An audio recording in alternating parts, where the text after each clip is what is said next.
And since this isn't an official podcast deal, like, it's every, you upload it during the tournament. It's not like an official, episode by episode basis. You can start it off like this, which is a bad intro, but we're just going to go with it. So, yeah, all right.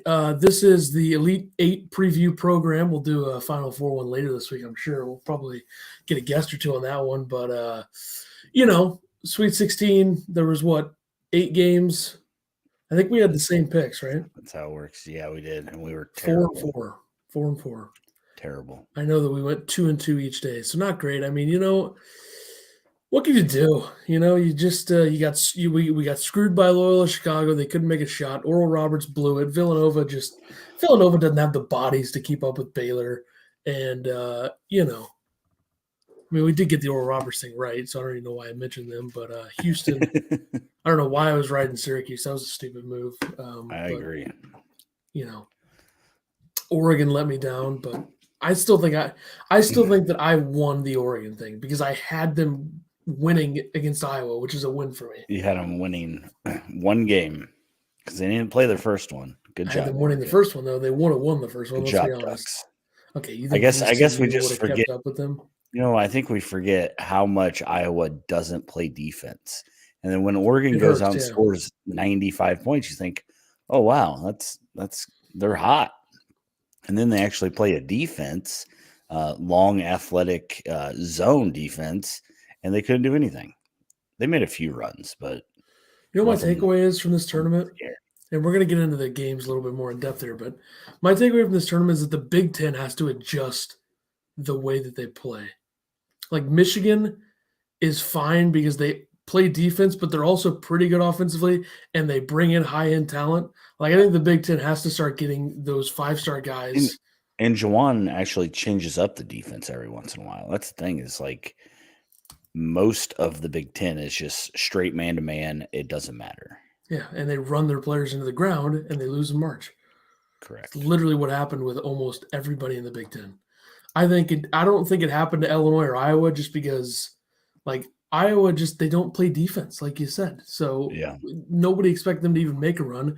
Illinois just didn't adjust to anything, unsurprisingly. I don't even want to talk about them, but, unbiased, the sign behind me shows that I'm unbiased. But, like, Ohio State, I think Ohio State could be an example of being run into the ground, right? I mean, they couldn't make anything late in that game. Yeah, they just looked dead against Oral Roberts. Oral Roberts is not a bad team. I mean, they took Arkansas to the wire. They're a 15 seed because they're in the Summit, and they were 4th in the Summit, and they had a pretty tough non-conference schedule that they didn't win games in. They should have beaten Arkansas. I mean, that's just the typical 15 seed, like Florida Gulf Coast. They keep up with everybody, but they have a tough time closing once the competition really gets better. Right. Like Ohio State had a bad game. I think Ohio State was a better team than Arkansas this year, but obviously the tournament shows differently. But, as you can see, the first game, Oregon State, what can I think that they proved that Illinois should have played a zone against Loyola. Yeah. Or at least tried to switch to one. Because Loyola had no answer, really. And their shooting, Loyola's shooting was atrocious. So they used all their shots against Illinois. Right. Here's the thing. Oregon State has the length to play that type of a zone and be really good in it. They have a 7-foot center. They have bigger guards than most teams. They have Alatishe, who's large. Ethan Thompson's like 6'5" or whatever. They have the length to play that zone, and I don't really think that other teams did against them, at least. At least I don't think Georgia Tech. True. I mean, Georgia Tech did run somewhat of that, but it didn't really work. And Illinois is too small to run that zone, I think, and be good at it. But it doesn't hurt to switch. You're throwing the whole book at them, but it's a tiny book. It doesn't hurt to try. And you got to think about this. Not Ethan Thompson. Jared Lucas literally had 7 million points in high school, so he can shoot. It's impressive. Like he had so many points in high school. Like I think he had like almost 4,000 points in high school. Wow. So he can shoot. He also has that weird facial hair, so you got to support him. Baylor, like I said, Villanova didn't have the bodies to keep up with Baylor. Yeah. Baylor didn't shoot well at all in that game, and they still won by double digits and held Villanova to 51. You were texting me during the game doubting the Bears. I can't do that. So it was It was closer than what I thought it would be. But, like, Villanova has good players still, and they still have really good coaching, so True. they're gonna stay in a game. Like, they were winning at the half, Yeah. and then they had what? How many points did they have in the second half? Like 21 or something? Yeah, I think That's so. pretty bad. Yeah, you can't do that and win. Arkansas, like I said, Max Asmus, who some people are calling him Asmus. Which one is it at this point? I mean, I'm confused. I Nance said think it's Asmus. Abmiss, and I think everybody's just completely lost it. Okay. He almost made that 3. I mean, that was really close. Yeah. I mean, they had a chance. And that's all you can ask for as a 15 seed, And Arkansas did their best to take away Asmus and O'Banner, and they kind of did for a little bit. And Oral Roberts was still winning because other guys stepped up. Jorgens, whatever his name is, played pretty well. But, typical 15 seed, they're going to hang around, but they're going to have trouble once they play a top 3 seed, other than Ohio State, who just, I don't know what the hell happened to them. The final game was not even close. I mean, TBS was broken during this game for me, so I missed a lot of the game. Yeah. I don't know what the hell happened. But Houston. You didn't miss much. Too athletic, too good defensively against Syracuse. Buddy Boeheim finally went cold. Well, they took him away too. Like he had zero chance of getting past any of those defenders. He was still chucking up shots though and missing them. They were bad looks. He was being stifled. That's what Houston could do. DeJon Jarreau just dominated him. True. Do you think there was any chance? Did you think at any point during that game that Buddy Boeheim would be able to dribble past one of the Houston defenders?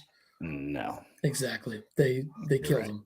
And Houston was a terrible Houston was a terrible matchup for Syracuse, and my dumbass should have thought that going into it.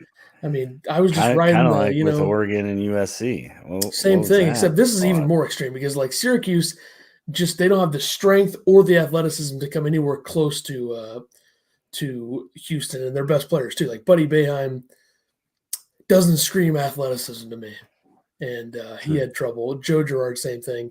Alan Griffin is just one of the worst players in the ACC. I mean, just embarrassing. He comes into that game. They're running the zone. He overplays in the zone, comes up to the perimeter, and there's just a guy in the corner wide open. Pass to the guy in the corner who Griffin should be covering because it's a 2-3 zone. He's playing the right side in the corner.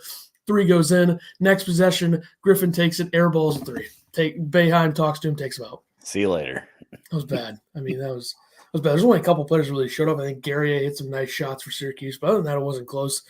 That offense just couldn't keep up with a team that actually can defend. Right. The ACC sucks anyway. So the ACC is real bad. Yeah. Is there anybody left? Nope. Florida State got beat. And I think I saw somewhere it's the first time the ACC hasn't had a team in the Elite 8 in a very long time. I don't know the exact number. It might be forever. I mean, if it was ever going to happen, this would have been the year that it would have happened. Yeah, absolutely. Duke wasn't in. North Carolina was an 8 seed. Villanova is not in the ACC, so I don't know why I said them. So you got 3 Pac-12 teams left. Okay. Yeah. 1 SEC, 1 American Athletic, 1 Big 12, 1 West Coast, 1 Big 10. Just so stupid. I don't even know how this is like. 4 teams from the West Coast too. Yeah. And I think one of them is probably going to win it all. Gonzaga, probably. Oh, that was a transition right there. Gonzaga. I thought Gonzaga did not play well in this game, and they won by 18. So yeah. I didn't get to watch it. I mean, I know it was close for a little while, but Gonzaga had like 31 points at the under 8. So they just do what they do, and like I listened to the guys afterwards and stuff, and they just talked about how good Gonzaga's shot selection is. I mean, and I think it was the game after. I think they were talking about Florida State and how bad their shot selection was. And it was like watching, like girls basketball compared to boys or something, I think is what they said. That's a little far. So I'm just saying that's what they said, dude. I didn't say it. They said it. Yeah, I know. I'm just saying. Okay. A little over that. Right. But all right. My women's bracket is elite. So Gonzaga has won. Fun fact, I tweeted this earlier. Gonzaga has won 162 of their last 175 games. That's crazy. LOL. Yeah. And I bet most of those have been by double digits, to be honest. Yeah. Like they've won 26 in a row in double digits, and the one game they didn't win in double digits this year was West Virginia.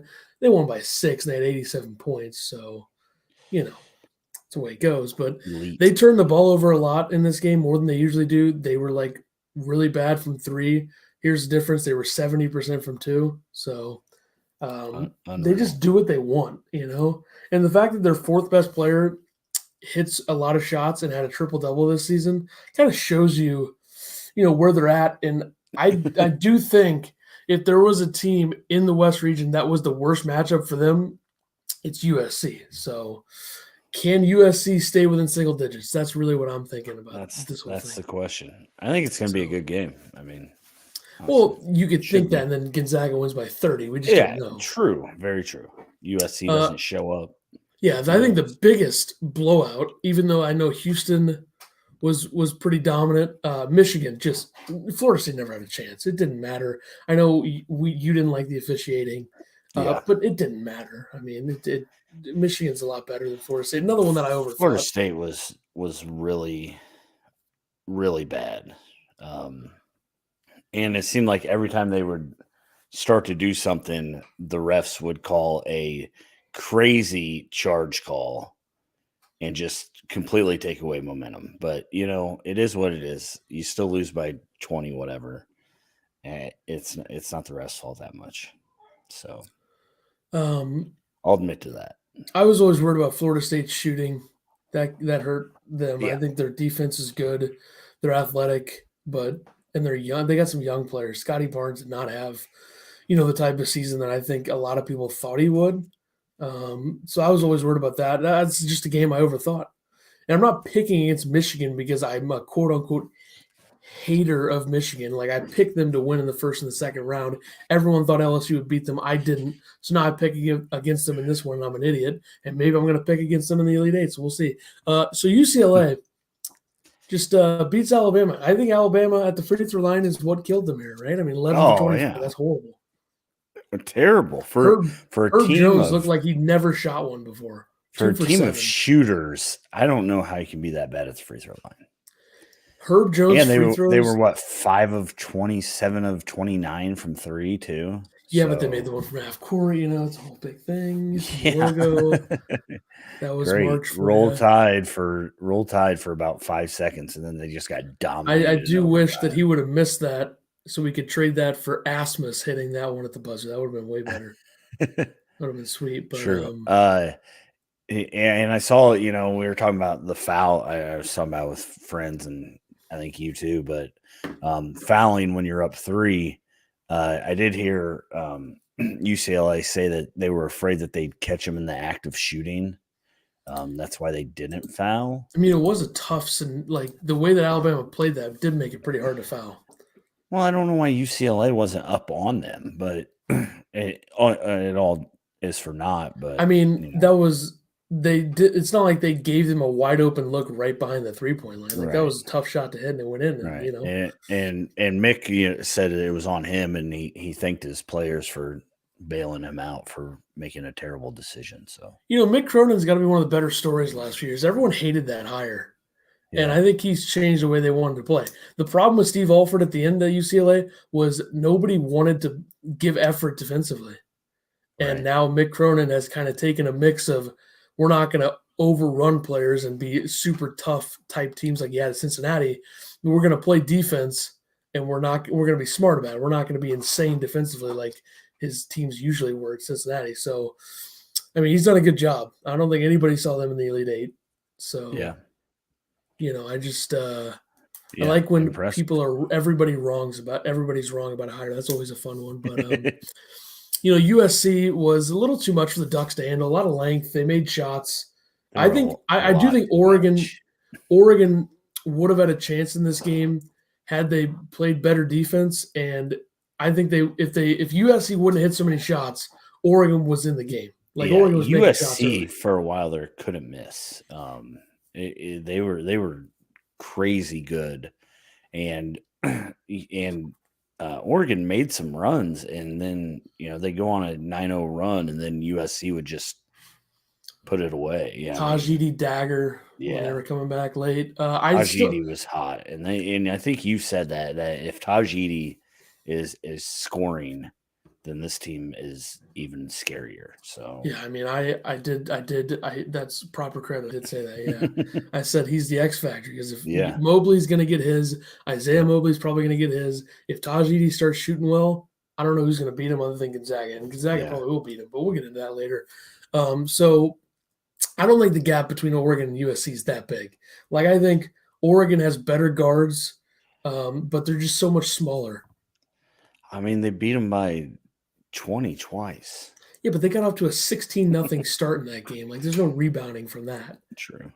So, like, you know, I'm very happy with the way the Ducks played. They had me for a couple rounds, you know, right about them beating Iowa. I think a lot of people were like, beating VCU. Well, Altman teams VCU dub they got. They beat VCU 1-0. There you go. I think a lot of people were thinking, you know, Dana Altman teams win in March, but can they beat Iowa? You know, Luka Garza, all this stuff. And I was like, you know what? I'm going to believe in my guys. And I just took it a step too far. Everybody does that. Like just a round too far. And I did that. So, you know, it is what it is. Let's talk about coaching real quick before we get into some other stuff in the Sweet 16. So Mike Woodson gets hired at Indiana. And I know I said I like it when people are wrong about hires, about the mid-current hire. This is probably the worst hire of all time. I mean, seriously, it's horrible. Number one, he's never coached in college. Right. Great, he was good in the NBA. You know how much different the lifestyle is in the NBA as a coach compared to college? Number three, the program's a complete disaster. So everyone's saying, oh, this is like Juwan Howard. They're going the Juwan Howard route. Beeline left the program in good shape. Right. When Indiana's a mess. Indiana's biggest mistake was firing Tom Crean. I feel like they had to make a hire, though, so they could try to retain some of the kids that entered the portal, right? I mean, you had to. Do you think Mike Woodson's got the cachet to keep guys around? I don't know. Think so. I had never seen Mike Woodson talk a day in my life, so I have no idea. Well, he played under Bobby Knight, so you got that. Got that going for you. He was the head coach of the Knicks and the Hawks. He did a pretty good job with both of those teams. I saw Trace Jackson Davis tweeted out the emoji, so that's never good when your star player is as an Illini fan, you know, and a totally unbiased person, I think personally Trace Jackson Davis should leave, but that's just me. Yeah. I'm not concerned. NBA or just transfer? G League. Yeah. He's not an NBA player. Give me a break. If he's an NBA player, I'm an NBA player. So yeah, you guys are very comparable. I agree. I'm like the same height, so it's close. Yeah, I probably went over the line a little bit by saying worst hire ever, but it's pretty bad. I mean, I don't understand this hire at all. It makes no sense to me. I think it does not make any sense. You got to get. I think you're right. Good. Everybody's like, "Well, look at Juwan." It's completely different. I mean, Juwan, I'm not trying to take credit away from Juwan because I think he's done a good job, like keeping it afloat and getting even better. Yeah. So he could have easily just gone in there and just been like, we're already good, so let's just see what happens. But they've done a good job there. They've recruited really well. You know, whether that's fair or cheating or not, I doubt it. I don't know if they find anything, then, you know, whatever happens. But I definitely think that you got to get someone with ties to the program. Like if they can get a former Indiana guy that's like actually coached in college, I think that would be better. Yeah. I mean, I think this hire is going to come down to whether he puts a good staff around him or not. Yeah. And Thad Matta's already getting signed on, right? He's like the associate AD in charge of getting the staff. Yeah, something like that. That'll be good probably. But you got to get guys that can recruit and that can relate to the players. Get a young guy with a big name, like someone who maybe played in Indiana.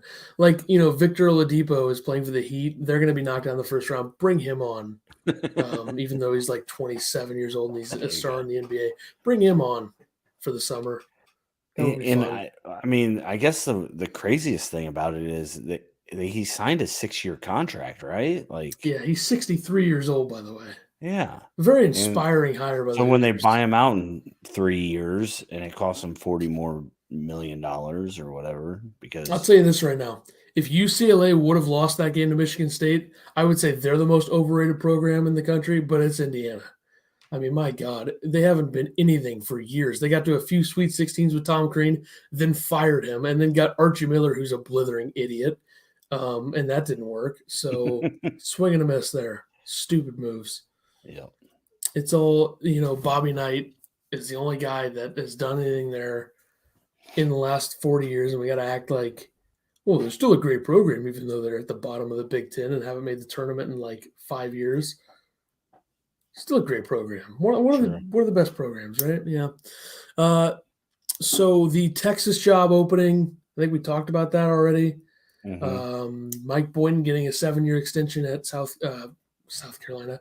Oklahoma State, he is an alum of South Carolina, so if Frank Martin would have left South Carolina or been fired, he might have been a guy to go there, maybe go to Texas. But I'm very curious to see what happens with this Texas job. I think it's going to be a first-time head coach that played there, like Royal Ivey, who's an assistant for the Brooklyn Nets. This would be basically the same thing as Mike Woodson, except he's way younger and doesn't have head coaching experience in the NBA. But still, Kevin Durant wants him to go there, and Kevin Durant probably has a lot of cachet in Texas. Yeah, I'm guessing that he can help make decisions with that. So I think that'd be a hire for them.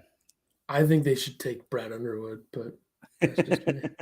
I mean, I've been spreading that rumor to everybody, so I'm hoping it's getting out there. There's a 0.2% chance it happens, and I do want him to stay. So yeah, I agree. Unless he doesn't come in the pod. If he doesn't come in the pod, he can go.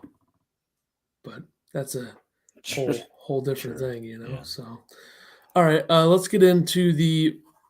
Let's see. We'll talk about some of these topics are stupid. Some of these are bad. Let's rank the remaining 8 coaches. This should be fun.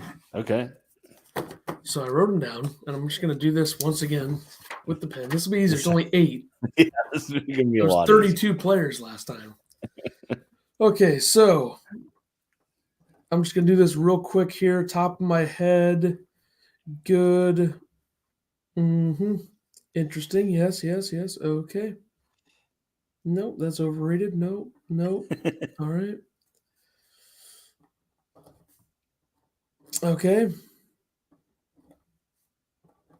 Got it. All right, here we go. We're going to go from 8 to 1, I guess. Okay. Who's your number 8 coach? Andy Enfield. Me too. He did a great job at Florida Gulf Coast. He was the head coach at Dunk City. He's done a good job, but I think he has so much talent that he recruited the talent though, so I agree, but that's who I'm going with. Recruiting does not matter during the tournament except for the players that you recruited. So exactly. Recruiting skills don't have anything to do with it if you already have the player. Anyway, number 7. You're probably not going to agree with this, but maybe you will. Eric Musselman is who I'm going with at 7. I went with Juwan Howard. Wow. The shade. Juwan Howard was your favorite coach all year. And now he's number 7 left in the Elite 8. There's 8 coaches left, and there's a lot of good coaches. Okay. And I just feel like, he's a good coach. None of these coaches are bad. Yeah, true. Number 6. I went with Mick Cronin. I went with Wayne Tinkle. I think he's done a really good job. Now working with a ton of talent. He probably would have gotten fired if they didn't make the tournament. Yeah, so, and you're putting him at 6? Okay. 6, yeah. Number 5. Really, dog. Number 5, I went with Kelvin Sampson. I went with Mick Cronin at number 5. I just talked him up, but 5 is fair. Number 4. Number 4, I went with Juwan. I hate your guts, Howard. Alrighty. I went with Eric Musselman at number 4. The fact that he's already done this much at Arkansas, I mean, it's pretty good. True. And he left a good situation that he had in Nevada to go to Arkansas. And I think that Arkansas and Alabama are going to be the teams to beat for Kentucky when Kentucky's good again next year. Because everybody knows Kentucky's going to be a 1 seed next year, so you can just lock that down. So that's not true at all. Number 3. Mail it. Number 3, I got Wayne Tinkle. The fact that Oregon State was down 16 in the Pac-12 tournament to UCLA, goes on to win that game, win the tournament. Now all of a sudden they're in the Elite 8. That's some good coaching. Their route's been pretty hard too, actually, for double-digit seed. I mean, Tennessee's not good, but Oklahoma State, I guess Loyola Chicago's good. So number 3 is who you just had, Wayne Tinkle. Kelvin Sampson. I don't know what the hell, right? He's really done a good job there. Like that program was atrocious when he got there. Yeah, and now he's got athletes and shooters. Athletes with an A. I'm assuming we have the same 2 and 1. Yes, obviously. Scott Drew, the 2 best Mark teams. 1. Yeah, 2 best teams. Yep. Yeah, I mean, Mark Few hasn't lost a game since last season, so which was a close one to BYU, and that happened. I mean, if you win 162 your last 175 games, you should probably get some recognition for that. And yeah, Scott Drew's taken a Baylor program that was in the dumps to where they are now. Pretty good. It's been impressive by both of them, honestly. Yeah, I mean, they rhyme too, Few and Drew. So Few versus Drew for the national title. I think I wrote true to you. Yeah, exactly. So, all right, take care of this. Yeah, I will transition us perfectly. So here's the thing. We're going to rank the remaining players, leading scorers from each team on here, okay? So I'm going to do that now off the top of my head.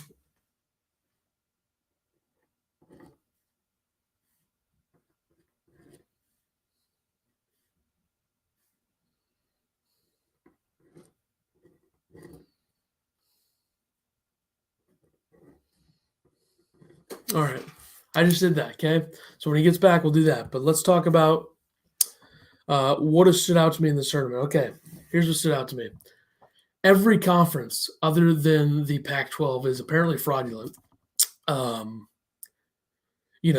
Big Ten getting 1 team in the Sweet 16, the Big East getting 2? The Big East doesn't surprise me that they got 2. I mean, I didn't think Villanova would get in. I thought Creighton had a pretty good chance at it. The big thing with the Big Ten is not only was it matchup issues, it was also the grind of a 20-game season in that conference can just kill a team. And I think that happened for a lot of the Big Ten teams. I think Illinois ran into a tough Loyola Chicago team that executed perfectly and had a game plan that worked. I think Iowa ran into a team that can score when Iowa doesn't play a ton of defense. I think Ohio State just had a horrible game against a very good 15 seed that took advantage of that horrible game. Who else is in the Big Ten? Purdue was flat. North Texas outplayed them, and then North Texas got ran out of the building by Villanova. So that wasn't, good. Rutgers probably should have been in the Sweet 16. They blew that game big time against Houston, and that was bad. But they got to round 2.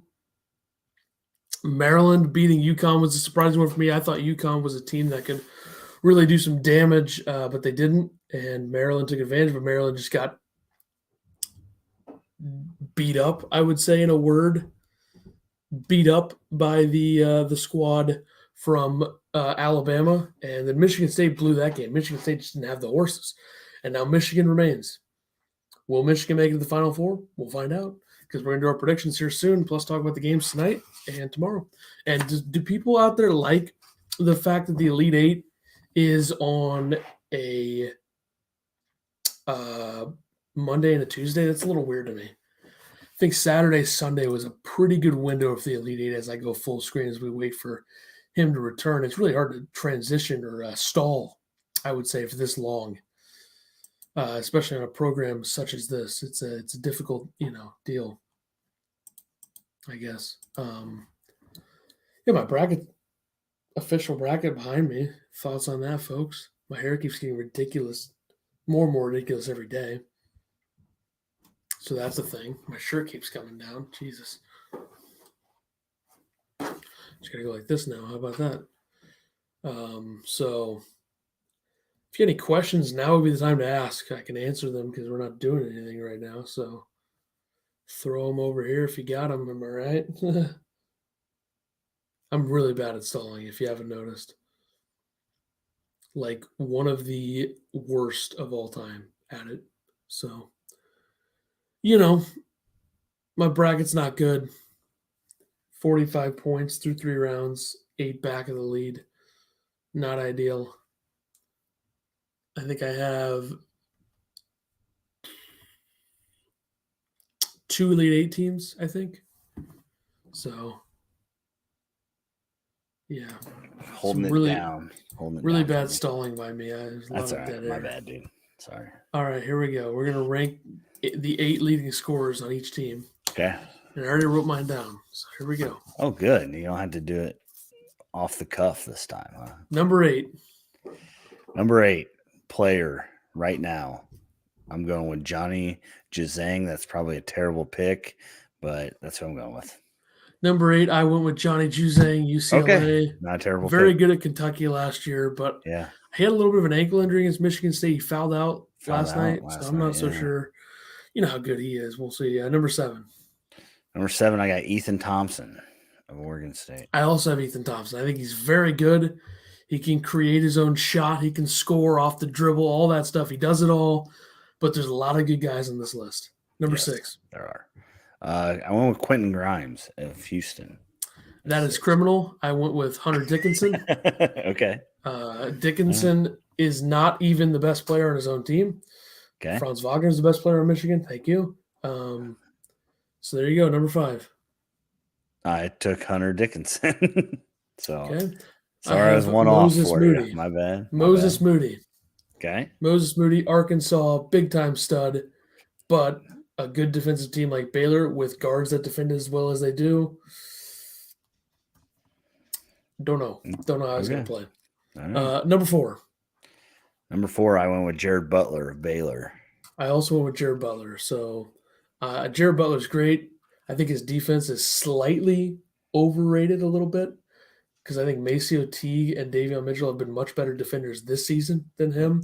I agree. But still great. And he did struggle to shoot well against whoever the hell they played that I forgot about, Villanova. So, yeah, not great for him. But, he's a great player overall. Number 3. Number 3, I went with Moses Moody of Arkansas. Okay. I went with Quentin Grimes of Houston. Makes threes, defends really well. Like, he was knocking balls out of Syracuse players' hands left and right in that game and then getting called for horse-ass fouls.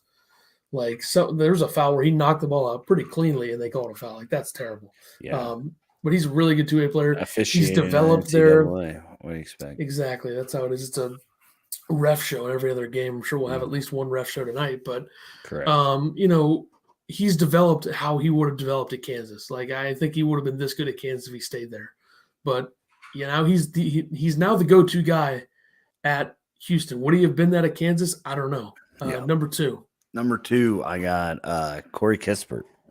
I also have Corey Kispert, best three-point shooter in the country. Thank you. And then number 1's got to be Evan Mobley, right? I mean, just come on. Yeah. It's not fair. Best player in the Pac-12, best freshman. What do you get? Like every award in the Pac-12? So pretty much, yeah. And he's lucky that Chris Duarte didn't play full season. So yeah. I mean, he's also lucky that Drew Timmy's not leading for Gonzaga because he'd be number 1. True. And it's not, but I had to say it. All right, let's see. I guess we can go into the matchups for these 2 games tonight and tomorrow. And my first one is a matchup card: Houston and Oregon State. Oh, look at that! That is at 6:15 Central, 7:15 Eastern tonight on CBS at Lucas Oil Stadium. What do you think about this game? We're not going to make predictions just yet, but what do you think about this game? I really think that Houston's going to win this by double digits. I think that Oregon State's luck has ran out. Complete disrespect to Wayne Tinkle. I believe their luck has ran out. It's been a good ride, Beavs. I love you. I would love to see him win. I'm just saying, from what I think, not with my heart, with my head, I got to say Houston is going to win this game running away. We are going to make picks. I'm just going to do it. Okay. Oh, man. I've been disrespecting Houston pretty heavily in this tournament. Have. Same with Oregon State, really. I mean, this is the ultimate me disrespecting them. This is your disrespect bracket right here. So, I do think the Pac-12 is going to get a Final Four team. So, who's that going to be? We'll find out. But I think Houston wins this game. I would say around 8 points is what I would guess. Okay. I don't think Houston's going to have as many issues as Loyola Chicago did against Oregon State's zone if they run that. Yeah. And I think that Houston has the bodies to keep up with Oregon State underneath because they have, Roman Silva's a 7-footer and Alatiche's a big dog, as they say in the business. So, Houston has the length, they have the athleticism, and I think that they're so good defensively that they can just take away any of the scores that Oregon State goes to. I think that's how good they are defensively because they have Quentin Grimes is a very good defender. He can take Ethan Thompson or Jared Lucas. And then DeJon Jarreau is literally the ultimate I'll take away your best scorer if your best scorer is above 6'5" player, which is what Buddy Boeheim was, and he was taken away swiftly by Jarreau. And Jarreau wasn't even – he was hurting badly in that game against Rutgers, and he still took away Ron Harper Jr. basically. So, I mean, he's going to be able to take somebody away. So I don't think Oregon State's going to have the scoring to keep up unless it's Beav's magic and they make everything, which I think it's true. I think at some point it's got to run out, and I think that's tonight. Never underestimate the Beaver. I try not to, but, you got to. Number 2, we have Baylor and Arkansas, 8:57 p.m. Central, Lucas Oil, CBS once again. Like I said earlier, I think Baylor is too good defensively to lose this game. Yeah, I'm going to have to agree with that. Is Baylor going to have a hiccup game? I don't know, but it's going to have to be a heck of a hiccup for Arkansas to win. The hiccup game was the first half against Villanova. Yeah. And the first 10 minutes against Hartford where they were bad. I mean, I can't like Gonzaga has been dominant. I don't feel like Baylor has been as dominant. So Baylor was dominant until their COVID pause. No, I'm saying in the tournament. Yeah, Gonzaga is like there's no beating them ever. Right. I think they're going to win the title. I'm pretty sure. I'm also thinking that we're going to get a Baylor Gonzaga title. I'm thinking that more and more. I'm hoping. And I think tonight's going to show that because if Baylor can shoot Baylor's down 5, I'm going to text you, haha. And then you're going to be like, never doubt the Bears. Or just like I said about the Ducks. Silly like that. Yeah. Arkansas is the type of team where they don't start playing until they're down double digits. And you can't do that against Baylor. No. Like they did it against Oral Roberts. They did it against Colgate. They did it against Texas Tech, kind of, I guess. I don't remember that game. That game even happened. I don't even remember. That's like Texas Tech blew 2 layups to win the game. Yeah. Too bad they didn't have Damari Burnett. Maybe they would have made him. Yeah. But anyway. And that's the thing. Arkansas has been struggling. So they haven't, dominated any games. The thing is this the game where they stop struggling? No. Okay. Because Baylor has such good defenders that I don't know how Arkansas is going to be able to score a ton. True. I think Baylor holds them under 60, to be honest.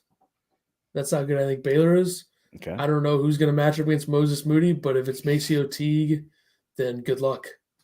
He's going to take you away. Davion Mitchell will do the same to anybody else. And here's the thing.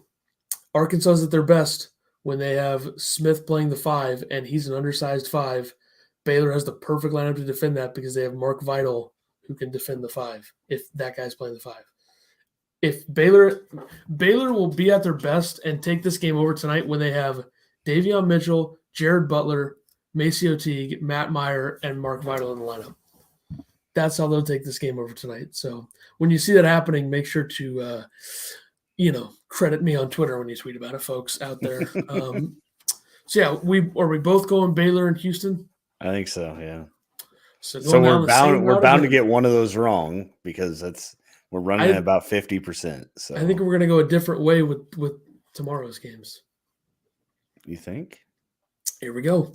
All right, Gonzaga, USC.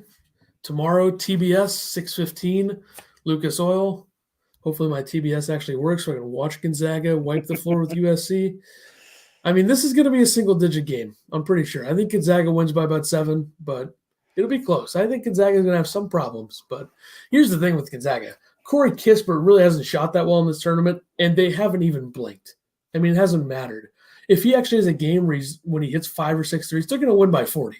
I mean, that's kind of how it goes. And Suggs can facilitate. The fact that they have Nembhard, Suggs, and Ayayi together is like the perfect mix because they can all do things on both sides. They're athletic. They can shoot. I mean, it's not fair. And they have depth. You're right. Like their depth isn't as good. Like they don't have a 6 and a 7 off the bench as good as Baylor, but their depth plays so well for them. Anton Watson, Aaron Cook, the other guys that I forget the names of. I mean, come on. And when this team has Hunter Salas and Chet Holmgren next year and probably Drew Timme, they're going to go undefeated again. And it's a never-ending cycle of undefeated. I mean, it's so stupid. But, credit to them. They're not a big university, so give them props for being as good as they are. What do you think about this game? You think Evan Mobley's going to be able to win this game for USC? I think the USC has the best shot. I agree. I think this is the worst. This is the worst case scenario, but it's not that bad of a scenario for Gonzaga. Yeah, like I think Gonzaga is going to win it, killed. But I think USC has a chance, an outside chance. Look at the top 7 seeds in this region. Gonzaga beat Iowa. Gonzaga beat Kansas. Gonzaga beat Virginia. They obviously didn't play Creighton until yesterday. They beat them.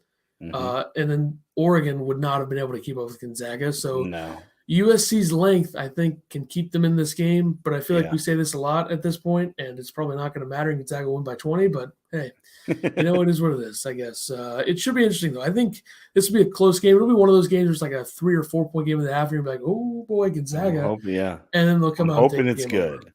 Over. Gonzaga might win it by 20, but I'm hoping Gonzaga wins. It's a good game. Continues to win, so everyone shuts the hell up about their conference. That's what I need to happen here. And, the fact that they've won 162 of 175 games is, something that has to be mentioned 5 times in this show because of how insane it is. But, we'll see.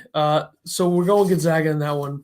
Here's one where we could have a little bit of a difference. I don't know. 8:57 tomorrow night, TBS, Lucas Oil Stadium, Michigan, UCLA. Not John Wooden's UCLA team and not John Beeline's Michigan team, but a different era. One guy's bald and the other guy's not. One guy played in the NBA. I don't think Mick Cronin played in the NBA. So UCLA, Michigan, I mean, I would have never – I could have picked 10 different brackets and I would have never had this matchup in the Elite Eight. Same thing with Oregon State, Houston. Never. Correct. I mean, the other two I can understand. Baylor, Arkansas, not far-fetched. And if people actually paid attention to the teams rather than the seeds, Gonzaga, USC, I could have seen coming too because I was one unbiased Dana Altman take away from having USC in there. So if I would have not been an idiot. Staring at your Rubik's Cubes, thinking, man, exactly. Dana Altman. What a coach. This is going to be an interesting game. You think that UCLA has a chance, huh? I am picking them to win, yes. Okay. I as much as I would love for Michigan to not make the Final Four and not have to listen to all those stupid Mason Blues on Twitter. Do you even listen to them, though? I mean, come on. I go through them. It's like almost April. Like, who cares? I wish that they had a dislike button on Twitter. I would dislike every comment they make. I'm so glad I don't look at Twitter on the Illini feed. I never watched the Illini feed. But like I'm saying, like #Illini the Illini podcast account, if I looked at the feed on there, I'd probably run into some Michigan propaganda, which I don't. So I did tweet last night at 1 a.m. I said, I know it's 1 a.m., but next year's team is going to be so lengthy and athletic. Yeah, they're going to be able to run a zone next year. They're going to expand the book, add a page about the zone. What a zone is. Let's just can we run like a 1-3-1 and no, nobody's ever running that. Why not? What is this? 1992? Why can't we mix things up? It hasn't worked. We haven't been, we haven't been to the Sweet 16 in a million years. So come on. I don't even know if I can do podcasts with you now. You just said that we need to run a 1-3-1. But what about a 1-1? There you go. 1-1-3. 1-1-6. 3 guys on the baseline. Throw 3 extra guys out there. Yikes. Press Virginia. Press every single time. That is one thing. 7 seconds or less offense. I can't believe it. But 7 seconds or less offense. I've been hearing that for how long? One pass shoot. Anyways, Michigan without Livers has been impressive. I'm not gonna lie. I have been impressed. Shawnee Brown has stepped up. Scott's really stepped up for him. What's his name? Scott Brooks Scott, whatever his name is. Yeah, Scott Brooks is the head coach of the Wizards. I believe it's Eli Brooks. There we go. That guy. Yep. He's really stepped up. I don't know. I just don't see UCLA winning this game. Like I said, as much as I hate Michigan, I don't see it happening. So taking Michigan. Give me UCLA. Give me UCLA while they're going to win. I think a big development for Michigan is that Sean D. Brown actually knows how to shoot now. Yes, that helps. Brandon John's been pretty good. Yeah, he's came out of the woodwork. Yeah, I don't know. I think the one Pac-12 team is going to get into the Final Four, and I think it's going to be UCLA. I think they're going to keep riding this wave. They can score. They'd be the first team since VCU to go from first four to Final Four? Back when Shaka Smart knew how to coach? I thought it was the first time ever, but 2011. I'm pretty sure Shaka Smart. I'm going to find this out. Maybe Shaka only made it to the Elite Eight. I don't know. They made it to a Final Four. Okay, well, they were first. How did he never win a tournament game at Texas? Nope. Man. Not one. He's going to go win in Marquette, though. In Marquette. So the spread on the two games tonight are both 7.5. Houston and Baylor, both 7.5 point favorites. Yeah, VCU got to the Final Four that year. They were in the same region as Illinois when Illinois lost to Kansas in the second round. 7.5 tonight. Thanks, committee, for setting up all these awesome second round games for Illinois. We love them. Should have beaten Miami in 2013, but whatever. Sure. I think Oregon State covers Baylor. Arkansas doesn't. That's the game for tonight, right? Yeah. Yeah. UCLA is going to win this game because that's what I said is going to happen, and I'm right. So it's also impossible for me to go 2-0 tonight because Mick Cronin aligns Rubik's cubes. Yes. Connect Four chips. Yeah, he's good at that. He's really good at that. They have shot makers though. Like Michigan hasn't run into a team with experienced, really good shooters that don't get out of control. Like LSU has really good shot makers, but they get out of control. And I would say that Tiger Campbell is a better point guard than Smith. Last year he was. This year he hasn't been, but I think going into this game he's been better in the tournament. And I think Jaime Jaquez is one of the most underrated players left in the tournament. Just can absolutely score it. He hit that incredible three last night that sealed the deal. That fadeaway. Yeah. Yeah. That was a sick three, and he's been great. Juzang, if he stays out of foul trouble, really good scorer. And Cody Riley apparently doesn't suck underneath, even though in the first half he was horrible, but he made some plays at the end. Yeah, he was good at the end of the game. And what the hell, right? I mean, I like it. I don't know. Michigan will probably make it to the Final Four. It's usually what they do. They actually usually make it to the national championship. Can you imagine if Michigan's the team that beats Gonzaga? No way. Oh, God. Please. I hope that doesn't happen, but, I agree. I hate the fact the Elite Eight's on a Monday and a Tuesday. I think that's absurd, but whatever. Also agree. Do you think the committee will switch it back next year? Yes. I think they're going to, as long as it's not all in one place again. No shot that's happening. Did you see that thing last night on TBS where they were talking about the NCAA and Charles Barkley was talking about how bad the NCAA is and how they're the worst administrators ever? I tried to you shared the tweet, but the volume was really weird on it. And Andy Katz was because he works for NCAA.com. Right. That's what they say. Charles Barkley really trying to not ever have to come back to March Madness. It said, but he said something about players getting paid 3 years ago, and it was interesting. This is why Charles Barkley is one of the best and highest paid broadcasters in network TV sports. Only one at this high level willing to say this. Might just be his ticket out of doing these college shows. And someone said, how loud was the producer in his ear? Yeah. Yeah. So Charles is not one to hold back. Good. We need that kind of crap. We don't need this fake BS that all the other douchebags do. I agree. I don't hold back ever. I just said Mike Woodson was the worst hire ever. And yeah, how about that? So, I don't know. We got 2 games tonight, 2 games tomorrow. We'll talk about the Final Four, I guess, on Friday-ish, somewhere around there. And then the season's over next Monday. 1 week, season's over. Head coaching stuff in the summer. We had a tournament, guys. Can you believe it? Yeah, it's been a terrible tournament. It's actually been good for someone who, if someone didn't have a team in there. We had one, that's all. Yeah, like if you're someone who, if you're like a St. John's fan, they didn't make the tournament, you're watching it without a dog in the fight. Did you think that there would only be one team that got nixed from it? I thought there'd be 0. Okay. Thanks a lot, VCU. Yeah. Idiots. Ruin it. That VCU team would have lost like 30 to 1. If VCU would have won, I wouldn't have picked Oregon last night. I'd still be alive. You should have wasted Gonzaga. No, that's a terrible pick. I think I would have taken Houston tonight, right? Houston tonight, Michigan tomorrow, and then what? Then it's Gonzaga. Then it's Baylor. Then it's Baylor. Then it's Gonzaga. Yeah. Wow, you would have been the winner, huh? I would have won it all.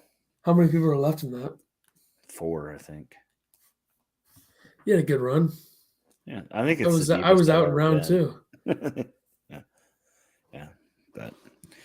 And your wife was out in like the first 6 hours. First round because we picked Purdue for her. That was solid choice by us. Should have had the Stones take like Wisconsin, even though they were a 9. True. I mean, North Carolina had no chance in that game. But all right, we'll do a few days from now. We'll do Final Four stuff. Talk about that. We'll talk about the games that happened, and we're really going to go deep into these matchups because there's only going to be 2 games on Saturday. So, correct. The tournament is coming to an end, and that's that. And we'll be back Friday or whatever the thing is. I don't know how to outro anything ever.